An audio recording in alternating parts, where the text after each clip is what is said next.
comprendre le monde de l'investissement en Afrique de l'Ouest. Ce podcast vous est présenté par DABA, la plateforme la plus complète pour investir dans les actions, obligations et portefeuilles gérés africains.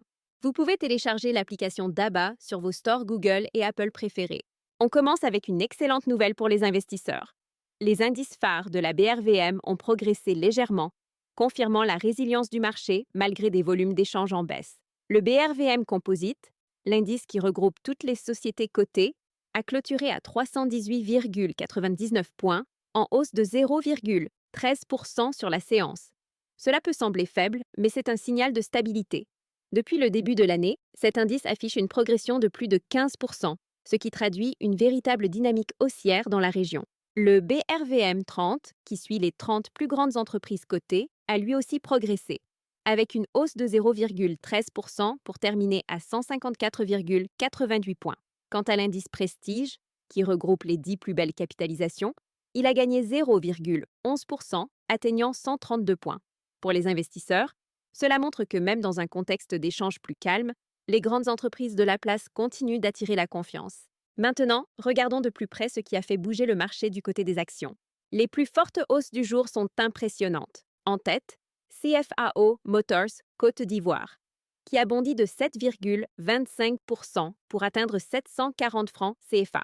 Ce mouvement est important car CFAO Motors fait partie du secteur automobile, un secteur souvent perçu comme sensible au pouvoir d'achat. Cette progression traduit donc une demande soutenue et probablement de bons signaux venant des ventes de véhicules. Juste derrière, Uniwax Côte d'Ivoire a gagné 7,24%, clôturant à 815 francs CFA. C'est presque un doublement de sa valeur sur un an, avec une performance annuelle de près de 99%. Pour un investisseur, cela signifie que le secteur du textile en Côte d'Ivoire retrouve une place centrale, soutenu par une consommation locale forte et peut-être une demande régionale accrue.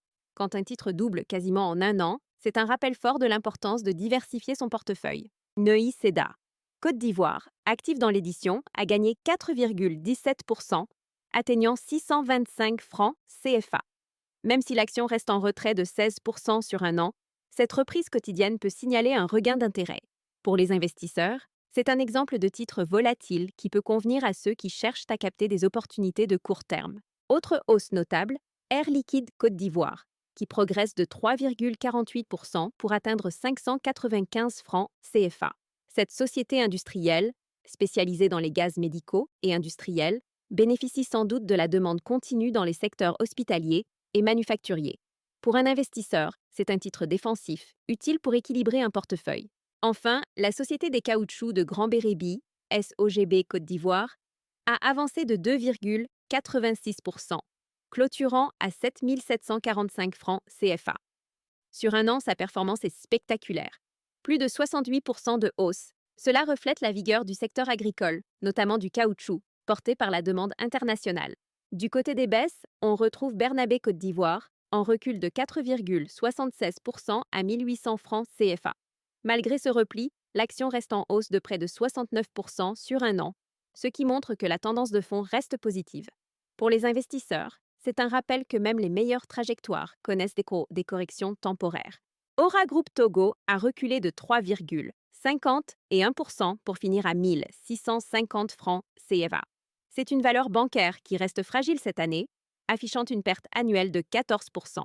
Les investisseurs doivent surveiller l'évolution du secteur bancaire togolais et l'impact de la concurrence régionale. Autre baisse notable, Total Energy, Marketing, Sénégal, qui perd 3,47% pour s'établir à 2500 francs CFA. Sucre Ivoire, en recul de 3,28% à 1180 francs CFA. Et enfin Citab Côte d'Ivoire, qui chute de 3,04% pour atteindre 19 005 francs CFA. Ces replis rappellent que certains titres, notamment dans l'énergie et l'agroalimentaire, peuvent être exposés à la volatilité des matières premières. Parlons maintenant des indices sectoriels. La consommation discrétionnaire a fortement progressé, de plus de 3%.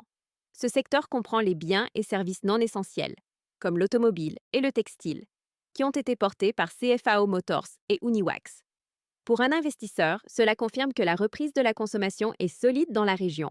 En revanche, les services financiers ont légèrement reculé de 0,20%. Même tendance pour la consommation de base, en retrait de 0,57%, et pour l'énergie, qui perd 0,75%.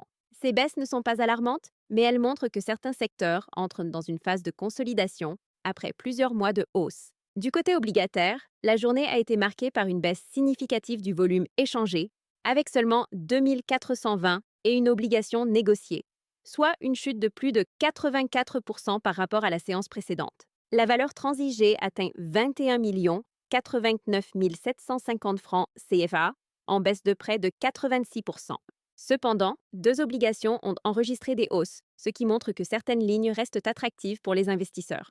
À noter, les titres d'État du Mali et du Sénégal continuent de représenter une part importante des échanges. Par exemple, les obligations du Mali à 10 ans offrent des taux de coupon intéressants, autour de 6,50%, ce qui en fait des actifs recherchés pour ceux qui veulent sécuriser leur portefeuille avec des revenus réguliers. Pour un investisseur particulier, les obligations représentent une alternative intéressante aux actions, surtout en période de volatilité. Elles permettent de sécuriser des revenus stables, même si les gains en capital sont limités. Les titres du Sénégal à 8 ans et 10 ans, avec des taux supérieurs à 6%, illustrent cette opportunité. Alors, qu'est-ce que tout cela veut dire pour vous, investisseurs?